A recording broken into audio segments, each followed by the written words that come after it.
Hi everyone, welcome to another episode of Hidden Conversations. This episode is going to touch on probably one of the most hidden conversations in the field of psychology, and I am absolutely delighted that we are able to open this up and kickstart the conversation. So, I'm joined by Siobhan, and together we are going to be discussing with our special guest, who Vonnie will introduce in a moment, the topic around the impacts of termination. And it's something that many people will have experience of, but very few, and even less professionals actually discuss. So, Vonnie, would you like to introduce her? Yes, introducing Niki Jones, who disclosed on Twitter that she'd actually been through a termination herself. And myself, having worked with many females and males that have gone through a termination and seen the impact of that, it really sparked my interest and my desire to speak to Niki directly, allow her to share her story in one of our hidden conversations and the impact and the things that need to change in relation to the impact of the loss of a child. And I thought it was an incredibly important subject, really emotive, and very brave of her to acknowledge that publicly online. And I'm very pleased to have you here to share your story with us today. So, Niki, I'm going to ask you to take over and share what you want to share, and we'll take it from there. Yeah. I mean, I'll just kind of give a little overview of my experience of it. I've got two kids, one 6 years of age and the other is 3. One each, girl and boy. So quite happy with how things were. And as I mentioned to you, my last birthday, I found out that I was pregnant, which was not something that we planned or anything. I then mulled over for weeks and weeks and weeks on end, knowing full well that I or my husband, we did not want another child, absolutely not. The idea of giving up a child and just going through the whole 9 months and then giving birth and giving up a child for adoption was just absolutely, I just could not cope with that idea of that sort of separation. So it was quite difficult, but we did decide in the end that that's what we were going to go through. I went to the BPAS clinic, the local BPAS clinic, which is about 50 miles away from me. So we went there. We had an appointment with a nurse there who explained what my options were. She sort of, her job wasn't really to give anything more than the information. Okay,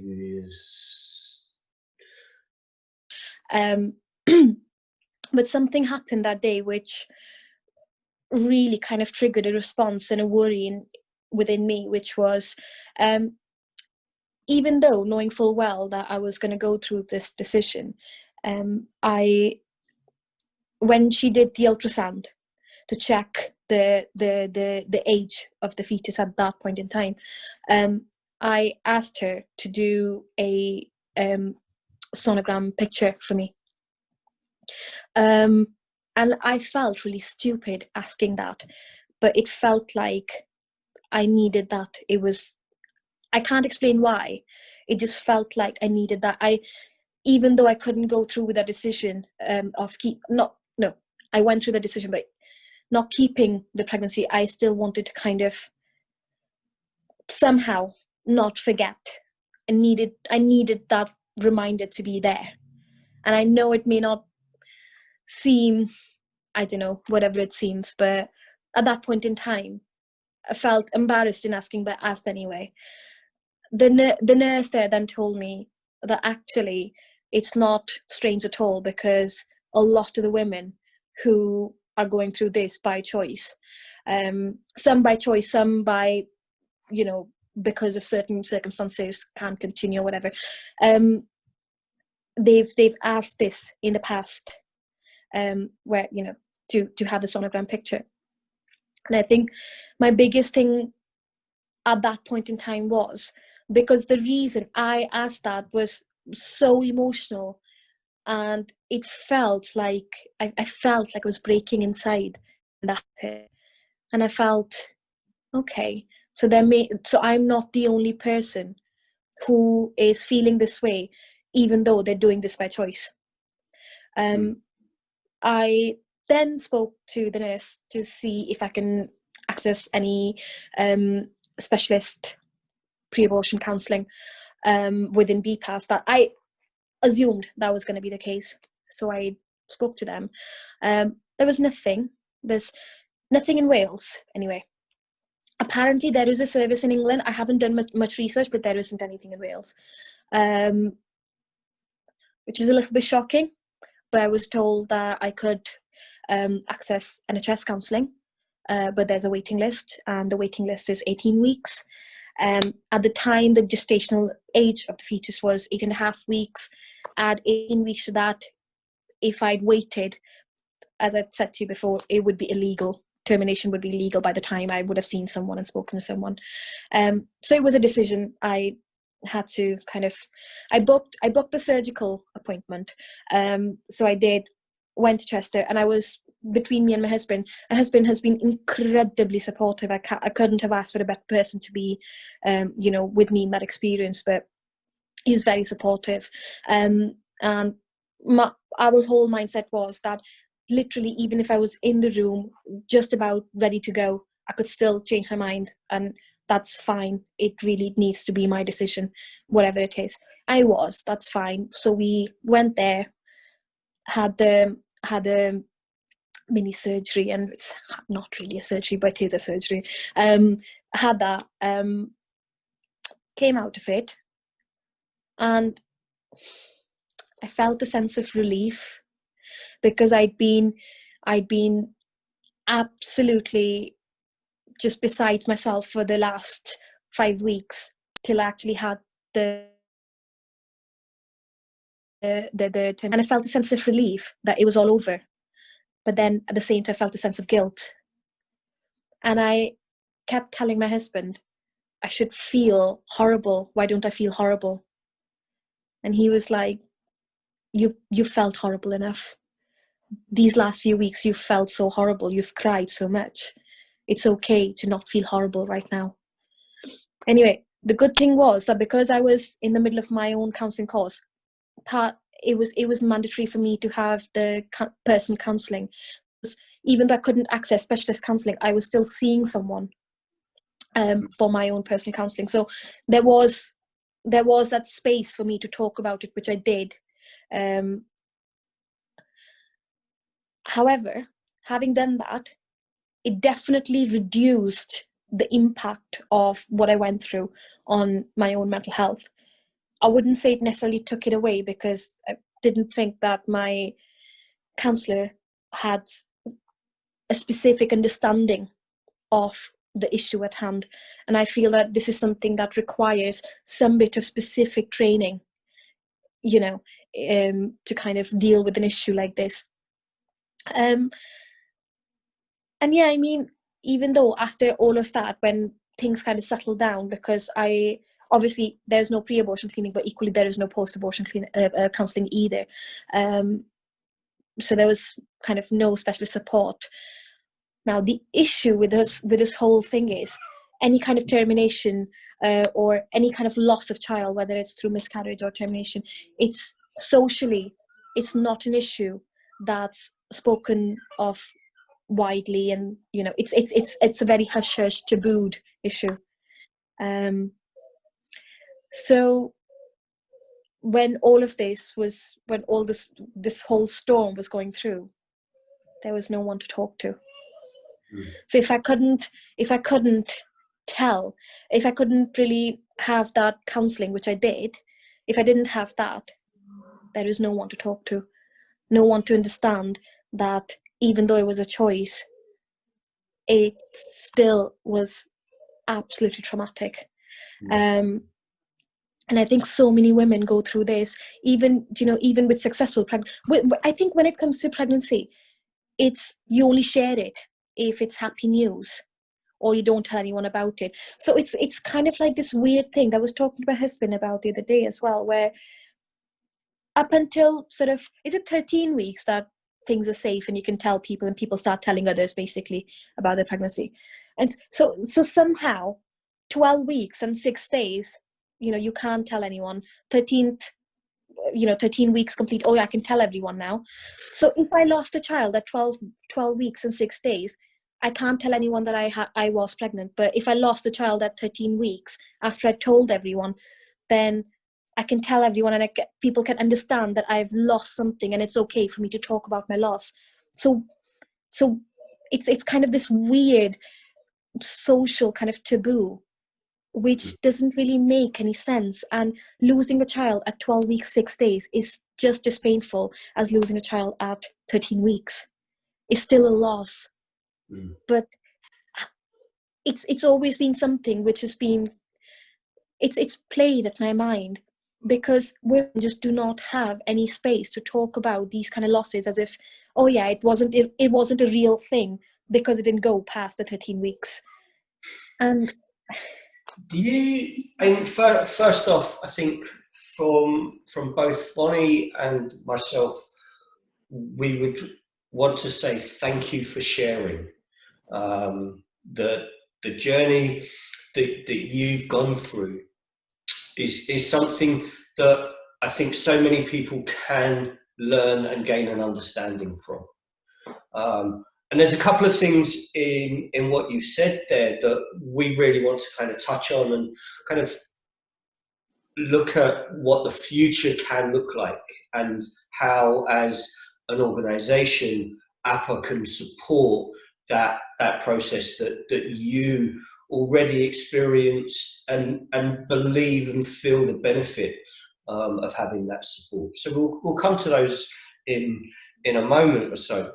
But the choice to choose trauma is something that I think is really powerful for people to understand.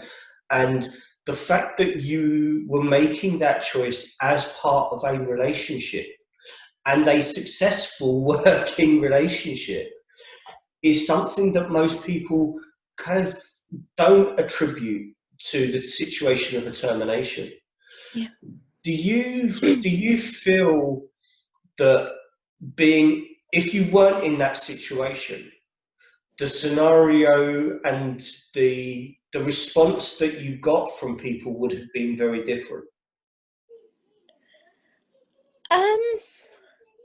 What do you mean? If it wasn't in a relationship, if you didn't have that kind of close bond support there and right, then, right. you think other people's responses would have been different?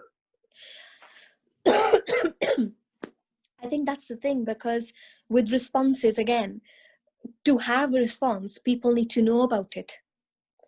But to talk about it is such a taboo. That I remember that it's, I don't know why, I've never really thought about it before you've just asked me that question.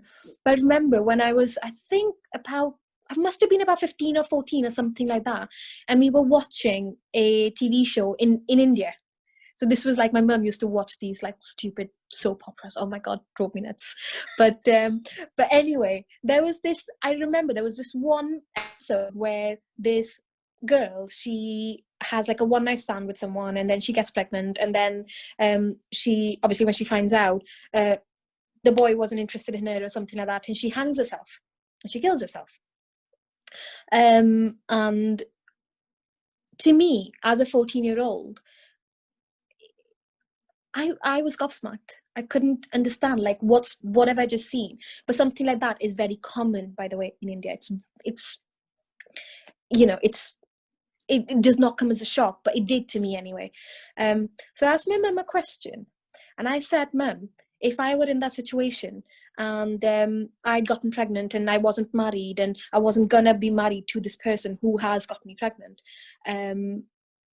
what would you do? Would you be embarrassed of me? Would you force me to have an abortion? What would you do? And my mum, being my mum, she told me that no, I wouldn't force you to have an abortion, because in her mind, and I think to some extent it's true as well, she's like, I can't imagine, your first pregnancy to go through an abortion, because that would have an impact on your subsequent pregnancies or whenever you want to have a child and stuff like that. So yeah, that's fine. So I said, what would you do? And she's like, oh yeah, whenever I'll find out, I would take you to like a remote place and just tell everyone that we're just moving or something, and you can have the baby and we'll come back. And she was saying all these things, but to me, even at that age, what I heard was that irrespective of what she was saying, there was shame attached to it. Mm. She would still love that child as her grandchild, but there was shame attached to it, that she felt the need that she had to take me away and lie to people for that to happen. And that broke my heart. That really did. Mm. And it's shame here as well in this country. It's just maybe a different kind of shame. It's still shame. Mm. And we just don't talk about it because we're just so afraid of shame. It's funny you say that, Niki, because that was a very Irish way of being way back when, where the girls that fell pregnant and they weren't actually married were actually taken somewhere and did give birth to that child, and then that child would be removed, and the level of shame, I think, around termination, adoption, even if you have to give your child up for adoption, all of that is so powerful and it impacts so much on the individual, and there are so many reasons why terminations take place. We know that the medical professionals, if they see that there's a difficulty with the pregnancy itself, yeah, and they assess that child as being malformed in some way, we recommend a termination. And I've known people that have not gone through with the termination and there's been nothing wrong with the child when the child has been born. It's developed perfectly well. But they could have had that termination based on the advice that they were given. I've known females that have gone through sexual trauma and needed to make that decision to have a termination. There were so many reasons, and yet it's almost seen as such a shameful thing to do, when actually the dynamic of that shame that's internalized with the individual, I've also seen that psychosomatically turn into somebody completely unable to fall pregnant, simply because they've never spoken to anybody about it. It's been a secret for their whole life. They've hidden it, it's affected their body, it's created multiple dynamics emotionally in relation to guilt, sense of betrayal, relief at the time combined with the conflict of that guilt. And all of those dynamics will play out in our body. And I think people really underestimate, because they're not taught or educated or made aware that actually losing a child, whatever the circumstances are, is one of the biggest things that can happen to you.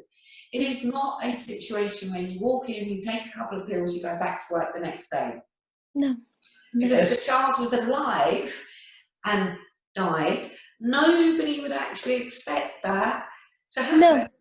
So the perception of that child being alive and being removed is actually seen as something completely insignificant, not relevant, and yet the impact even hormonally on the female after a termination can be absolutely extensive.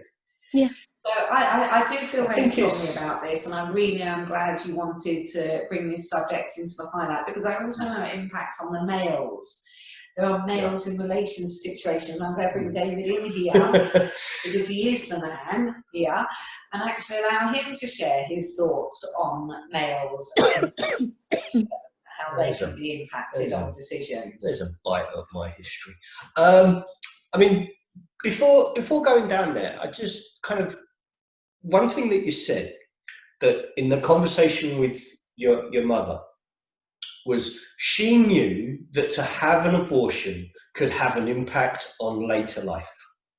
Now, that's quite telling, because the knowledge is there, the impact is known, the risks are known, yet somehow the individual that is going through that psychological, emotional, and physical trauma is expected to cope with that with zero engagement on anything post-procedure. Yeah, exactly. We wouldn't expect that in any other scenario that I can think of. No. And it's one of those scenarios that very rarely impact on anything but all three of those elements of our human consciousness. That physical, emotional, and psychological impact, as Vonnie just said, it has the ability to stop the body from functioning in its natural, normal way.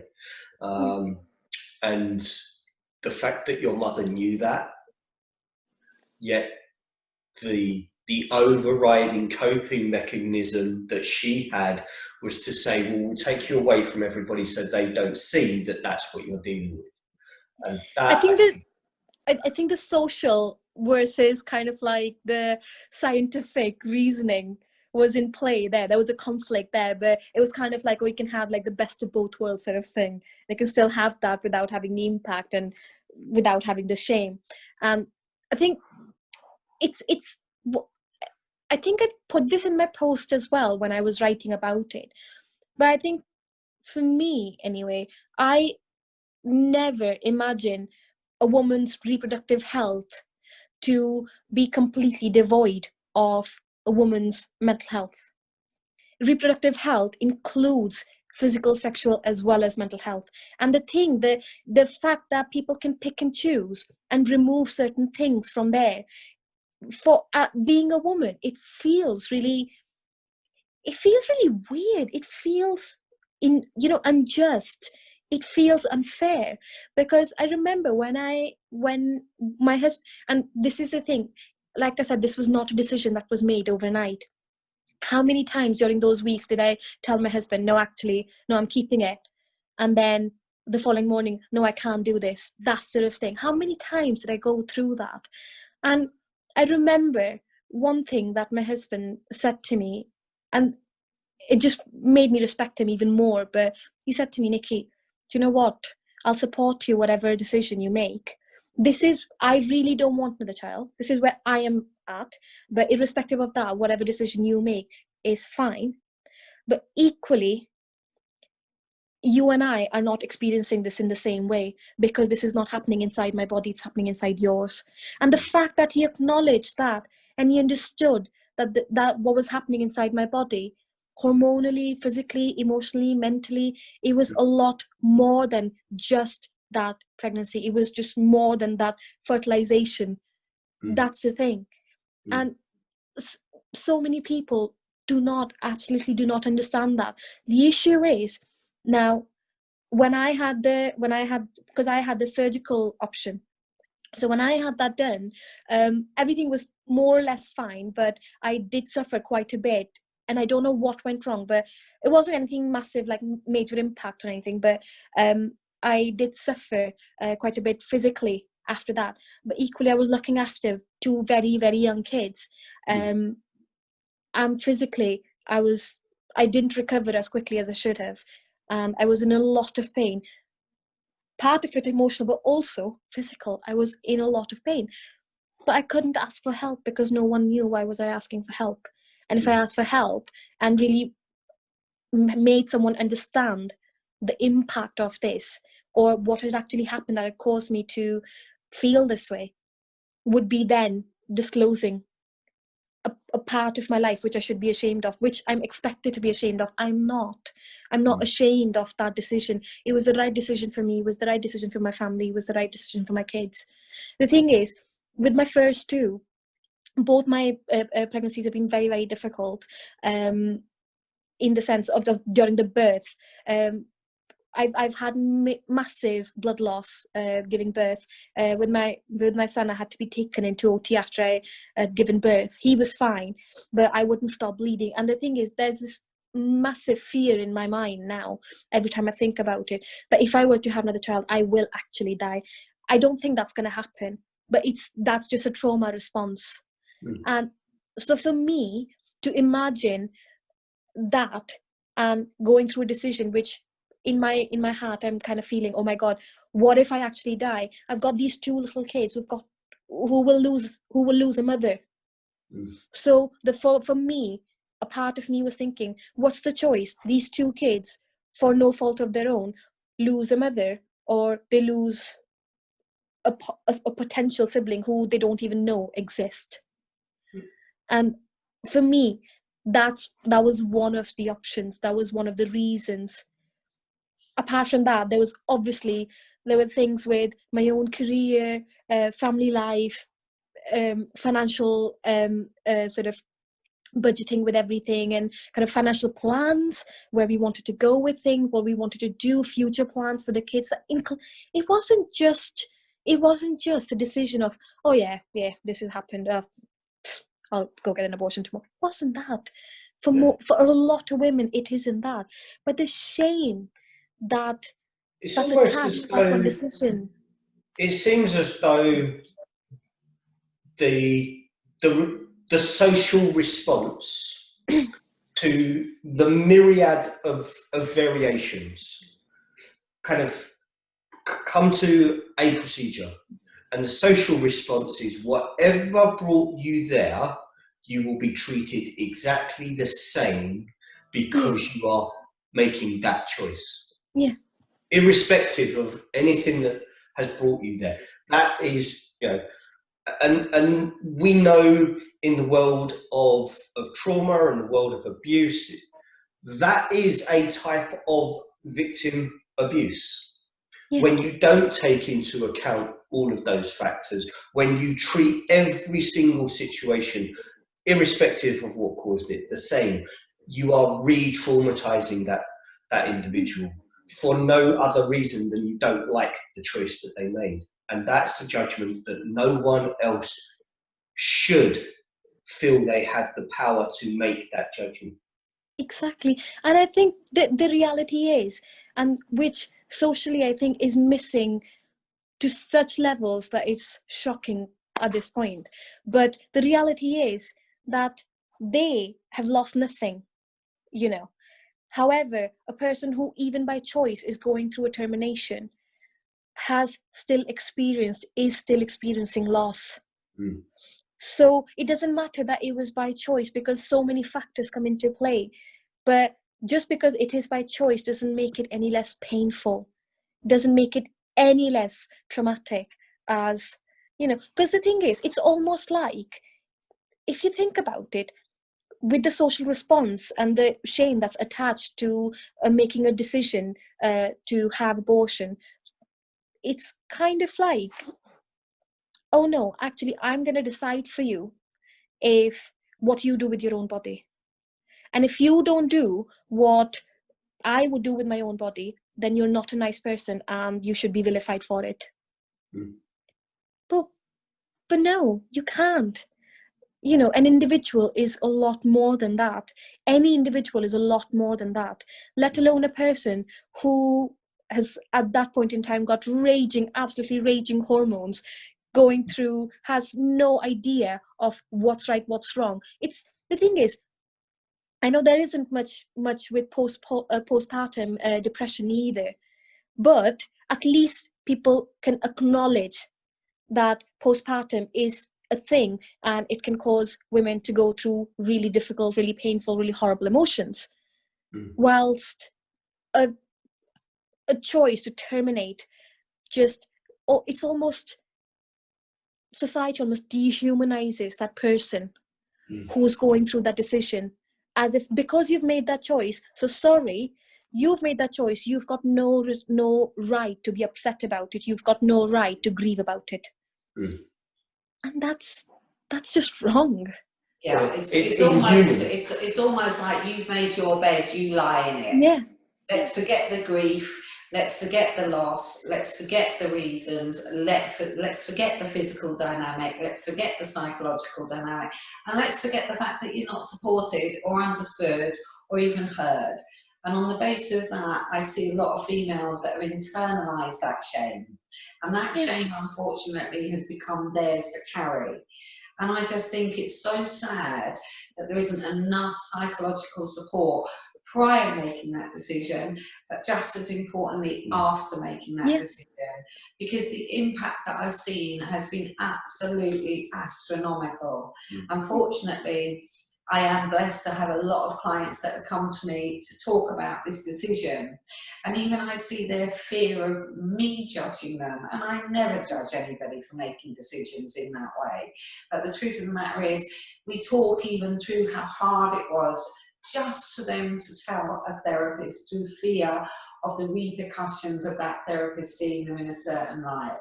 And for me, that's the really sad bit, the fear of being seen as a really bad person, and yet you look at the level of dynamics attached to that choice, and the dynamics are so far ranging that to put everybody in the same boat and actually think that it's something that everybody really enjoys doing is just bizarre, that anybody could even think that a woman would enjoy going through that process, because there's nothing enjoyable about it going says through that more process. in my mind about the people that would exert that opinion onto somebody else than it says about the person that they are putting that opinion onto.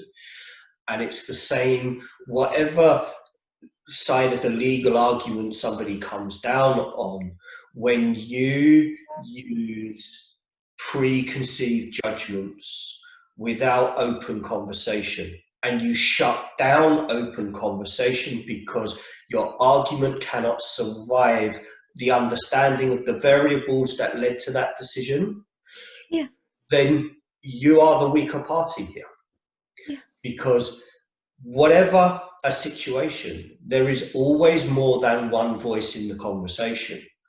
And when you shut out the voices that you don't want to be included because they provide a variant that says, actually, do you know what? This was the right decision for this person at this time.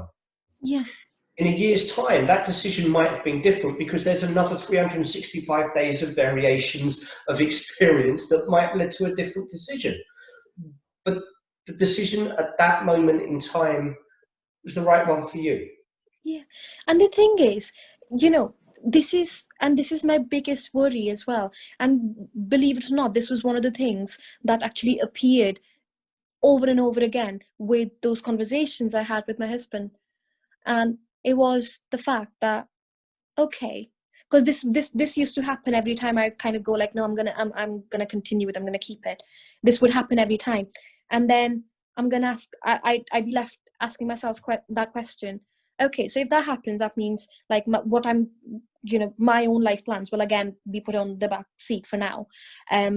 So will that make me feel, what's the word for it? I don't know, a dislike towards this child? Would I actually blame this child? I used to ask my husband, would you, let's say, even if I did go through that decision and you supported me through it, and we would have this child, would you ever feel that level of, dislike, resentment, that's the word. Would you ever feel that resentment towards that child? Because I know in my heart, I knew that I would. And no child deserves that. And it's nothing that I would do like, deliberately or maliciously. It just be in the back of my mind. And that's not fair on anyone.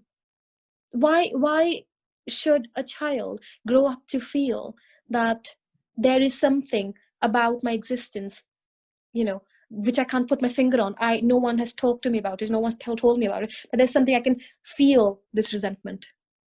And unfortunately, I've seen that happen. Unfortunately, I've seen the next child maybe even named a name of the child that was terminated. and the response to the adults, the child, I'm not thinking about a client here in any way, shape or form, the impact is absolutely extensive. So it's not, I think for me, the power of this particular conversation that we're having is really to help people give serious consideration to the decision that they're making, get to a place where they're 100% comfortable and understand the repercussions, but are supported no matter what decision that they actually make, and make them 100% aware that whatever route they decide to go down, it's an acceptable route for that individual at that point in time.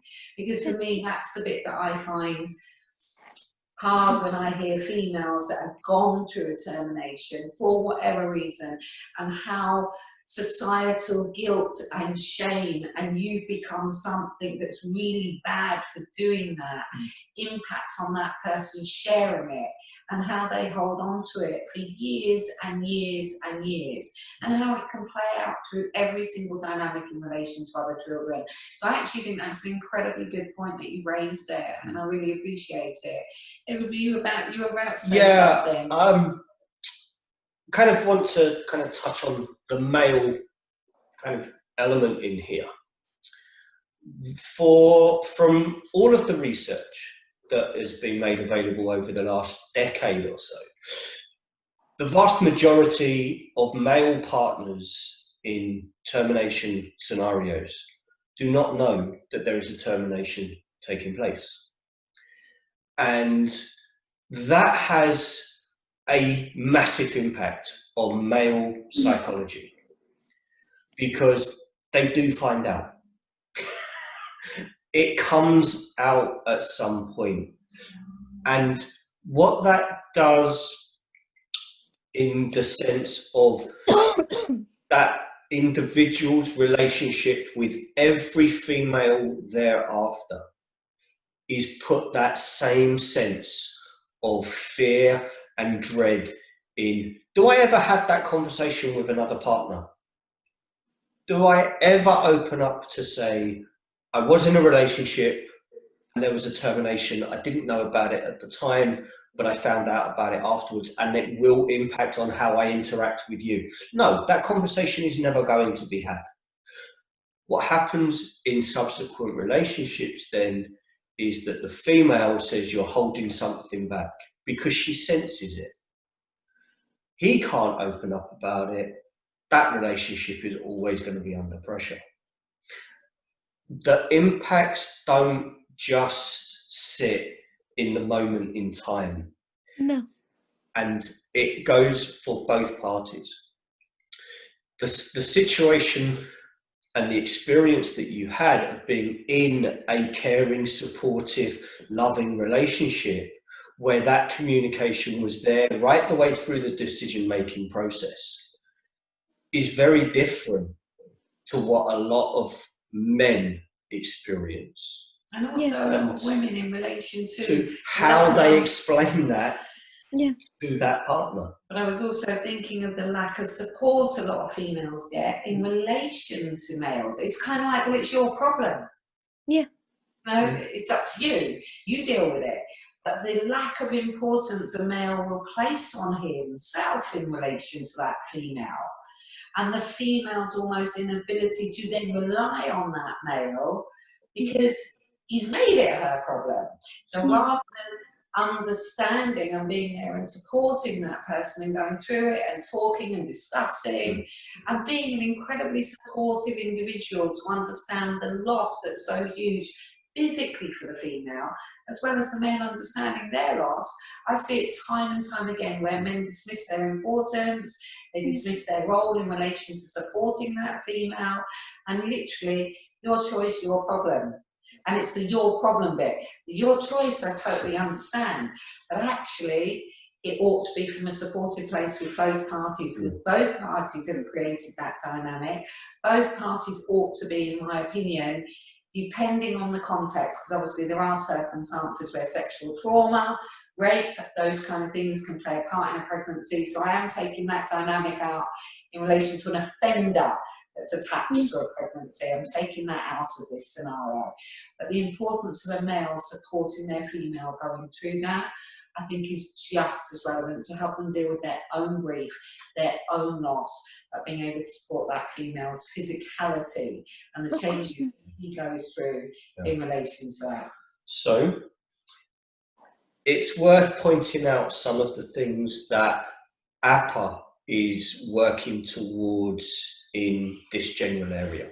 And hopefully what we're about to announce, and there'll be more announcements along the next few months, but what we are about to announce will put a smile on your face. So, do you know what, Dave? Just because you've mentioned the male perspective, I'll share something with you. Okay. Like I said, and you've pointed out very beautifully as well, I am very, very lucky in that regard, that I am in that kind of a relationship where my husband is not just there as, in the most crude way possible, the most crass way possible, he does not bring just a penis in that relationship. He brings a person in that relationship. He brings his own heart in that relationship. And I remember, I suppose this is like a counselor thing. That's the only way I can kind of put any meaning to it. But always imagine scenarios, always imagine being in different scenarios and how those would play out. So when we were in that situation, I asked him this, said, do you know what? If I hadn't told you about this, clearly what you would like to do is also terminate.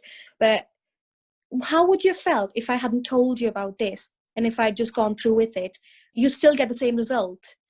And his response was, absolutely not.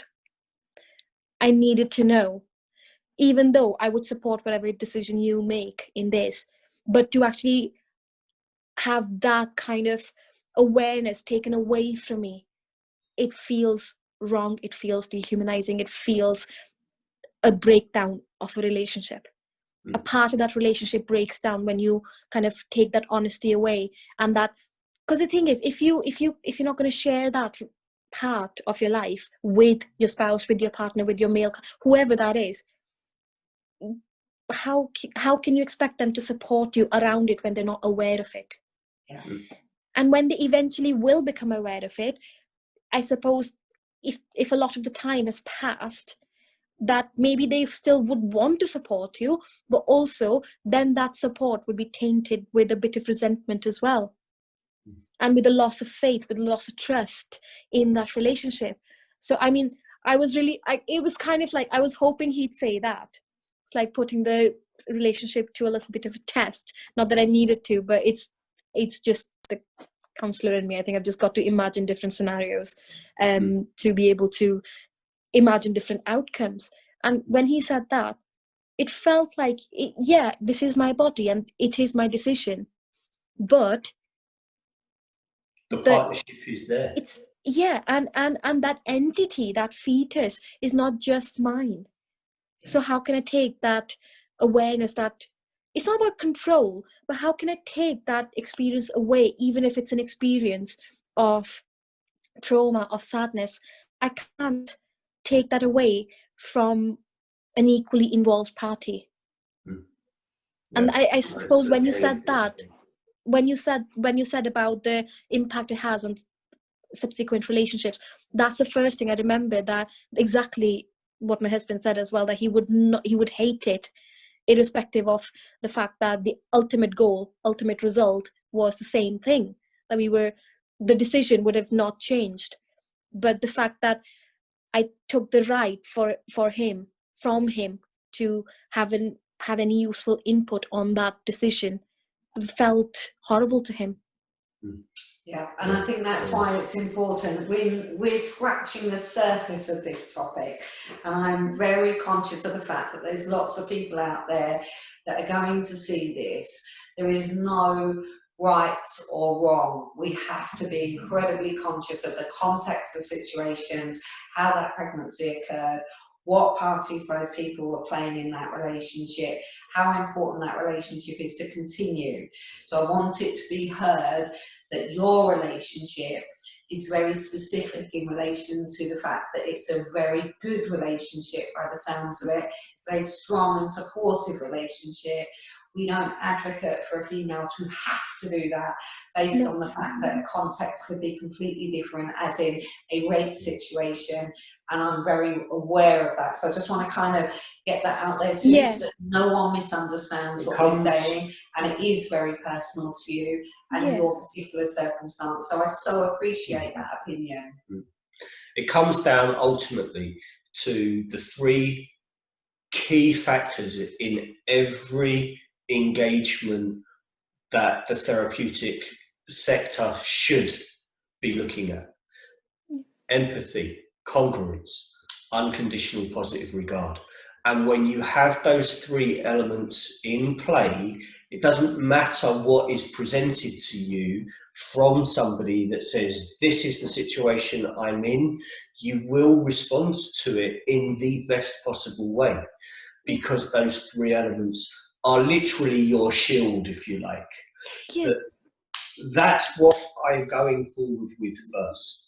Everything else comes afterwards. So irrespective of what has led to those experiences, you accept the experience irrespective of what's the intention behind it. You just experience. You're not thinking like, oh, just because it was a choice, so you should not feel sad about it. It doesn't matter what was behind that experience. The experience, however, is that what I'm seeing in front of me is this person who's in pain.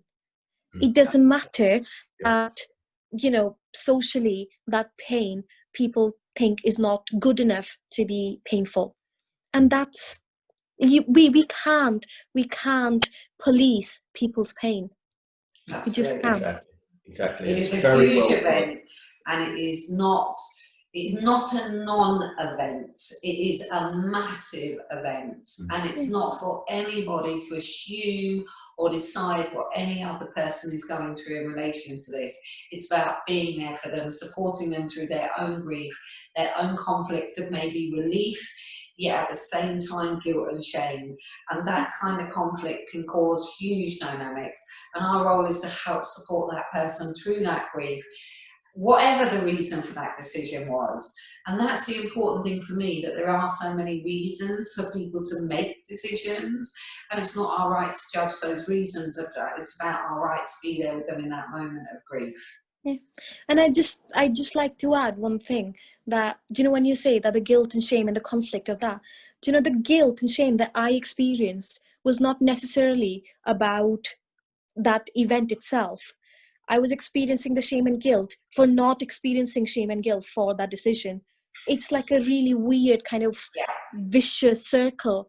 And to be honest, it's when I wrote about it, it's about, I'd say about maybe like a month or two before that, I started feeling like my own self, and I started feeling the impact was coming down of all the work that I've done in my own therapy as well. So the impact of it was coming down. When I now see that sonogram picture, I don't just break down. That's the difference. And for me, from there, it had a massive impact, not just on my mental well-being, but my physical well-being. I was really, really unwell. I couldn't find joy in anything I did. I couldn't be there in the moment with my kids. I couldn't eat well. I couldn't imagine like my body meant anything anymore. And that picture that I'd shared on that post, it talks a lot about, it shows a lot about what not just my mental well-being, but what my physical well-being went through in that whole year when that event took place. Everything just, I don't know what's the word to use, but nothing mattered, even though there were so many things that mattered. But within myself, a part of me just could not let me feel that I deserved. It's a natural traumatic response. Yeah. Yeah, and it's part of chaos. The chaos of grief is extensive. and you can't predict how that grief is going to play out, but it will play out in some way, shape or form. And obviously there's parts of grief that we all go through. How we respond to those is based on the individual that's going through that grief at that time. And that's what I really hear when you speak about this, Niki. I hear the recognition that it was the right decision for you, but I also hear the grief attached to what you went through. Everything mattered and nothing mattered. Things were important, they did matter, but you couldn't attach to them. And often that's a massive part of going through the grief process. And that's why it's so important that we advocate for therapy before and after going through that process. Because to get that help is so important, especially when I've seen it last for decades. Actual decades of a female's life. And that for me is heartbreaking, when what it would take is a therapist to be in that room with that individual to even know that therapy is a good choice for them. Go through talking through that grief and dealing with it and getting that support, rather than it lasting maybe 20 years of a life, which is devastating to some people. David, I know you were going to say something. You just led straight into one of the things that we are kind of hoping that the sector will start to kind of appreciate and understand and move forward. And that's the idea that post-procedure support, which is something that you've mentioned throughout today, is something that is available to everybody, but it's available and they are made aware that it's available when they're ready to take it. Because for so many people in the situation, it's done. They want to put water between them and that moment. But as Vonnie says, it will play out, and it will take a long time for people, for all of that to play out without support. So one of the things that we're advocating is the idea that at the point of procedure, or very soon, either before or after, there is the support option that's not time limited. Almost like a support credit card, if you like. Yeah. That you activate when the time is right for you to get that support. But more than that, in January, we are going to be announcing a series of post-qualified specializations that we believe the industry needs to identify, so that potential clients know who to look for. You said yourself that the experience of speaking to the therapist that you had was not as powerful as it could have been, because their knowledge wasn't specialized in the idea of child loss. So we are setting up, as one of those post-qualified specializations, the child and infant loss specialist. Someone who is particularly versed, trained and aware in that particular field. And that will range from everything from termination through to cot death. From surrogacy to adoption. Someone who you as a potential client can automatically identify, this is someone who I will be able to work with. Yeah. And that is something that we are very, very proud to be able to say, as a sector, we are identifying those subjects where the client needs specialist support. And the thing is, I kind of work with the sexual trauma, so I'm seeing survivors of rape and sexual abuse in my practice. But the thing is, at the same time, the reason I'm seeing those clients and I feel comfortable seeing those clients is because I've had a lot of specialist training in that area within the organization, and it's like weeks and weeks of training and then continued professional development as well. So it's very tailored to that area. Equally with this, with child and infant loss, with, or even fetal loss for that matter, it's a very nuanced area. It's not just like any other loss. This is the thing, we just put a blanket over one term and it just is supposed to cover everything. It doesn't. Loss is not just, oh yeah, you've now had something and you don't have it anymore. It's not just that. There's so many different sort of, what's the word, variations, if you will, of loss itself. This is a very specific loss, and one that is not really talked about much, and it's not something I've had a few people who sort of talk to me. These are not clients, actually, these are people I know, who have had something similar, and not just necessarily just a loss, but something similar attached to, a parent-child relationship, who after 10 years were still struggling and being told that, get over it. It's been 10 years. How can you get over that? You can, once you, and this is the thing, therapy does not mean that you get over it. Therapy just means that you accept what's happened and the pain becomes manageable. The pain doesn't disappear. So to expect someone to just be, get over it, it's dehumanizing. You cannot get over a loss. You can in time come to accept it, and in time kind of manage your own pain around it. But you can't just say that, oh, it used to really hurt me at the time that happened, but now I couldn't care less. It'll never become that. And to expect that of anyone, male or female, there is no other word for it, but it's dehumanizing. And it's incredibly important to accept the individual perspective of what somebody goes through. Because as you say, grief is one of my own personal topics. I've been through an awful lot of grief. And underneath, if you like, most situations that people present to you, there is a grief process. And this particular grief is because the choice behind it is the bit that stigmatizes it. So it's almost like you chose to have this loss, so you made your bed, you lie in it, and it doesn't matter about the repercussions.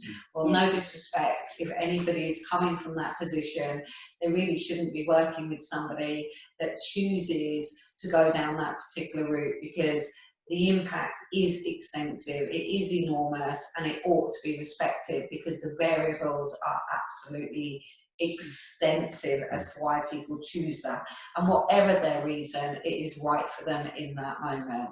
And I'm afraid I am really passionate about this, Niki, because I've seen the dynamics, and it's the ability to empathise with people that have chosen to go down that particular route, not judge that person, but accept that person and allow them to talk through that grief process. For me personally, it almost defies my logic that anybody could judge somebody as a therapist in any way, shape or form. Yes. So it is a topic that's highly emotive as well, and we are very well aware of that. From my perspective, nobody deserves to carry shame attached to that situation, but I know often they will. And I've never known anybody not to, but at the same time it needs going through, processed and coming to terms with, as you say, accepting. And it's really important to acknowledge that. I think to be sorry, Dave, it's all I was saying is that, you know what, the thing is, my response to this choice is what I've shared. Doesn't necessarily mean that everyone's response to this choice would be the same. And the reality is that that's okay. Yeah. To not experience guilt in making that decision is okay. To experience guilt is okay. To feel shame, to feel pain, to feel sadness, to feel relief, to feel happy that it's over. There's nothing wrong. It's just an emotional response. Emotional responses cannot be wrong. And for society to decide how I should feel is almost like I might as well just, take my womb out and put it in a museum somewhere and let people decide how they want to perceive that. My womb is not a social entity. It's a very personal one. Yes, it is. Definitely. I couldn't agree with you more. Perfectly said, Yeah. I think. Perfectly said. And a great way to bring the episode to a close, I think. Niki, thank you so much for sharing with us and your time to talk about this. And we know it's scratching the surface of a topic, but if this just opens the door on the conversation just a little bit for some people, then it's well worth having. And if anyone who has watched this episode has gained a professional benefit, then you can get a CPD certificate for this session, for this hour and a bit. It's also important to acknowledge, if anybody watches this and is triggered by it, there are helplines out there. Yeah. They can contact APA. We will refer somebody to somebody. If they wanted private therapy, we can always recommend somebody. I'm very conscious that this can be very educational, very enlightening, and many people, and I am thinking of females in particular, but I do involve males in this particular situation as well. But for people that actually see it and it does trigger off something, there is help out there. Know you can get it and know you will be accepted for your choice, your thoughts, your feelings, and the process that you need to go through. Know that's available, and we can be contacted by info@ana.co.uk, telephone number 0208 556 4984. This can be really triggering. We want to make sure that people are aware there is help out there, and we will help them find that. Very much. And all those contact details will be in the details that go out with this episode on the YouTube channel. If anybody does want to get CPD certification for the benefit, if they go to ana.co.uk, they will be able to get the CPD verification documentation. We do not give CPD certificates without verification of gain. Okay, it's not just let's watch a video and hand out some confetti. CPD is important, and we make sure that every certificate we give is verified. So for now, thank you very, very much, Niki. It's very much appreciated that you brought this subject to the table. No, thank you for having me, and it was quite enlightening. Not just of my own experience, but hearing like other people's views on it as well. It was really helpful. So thank you for that.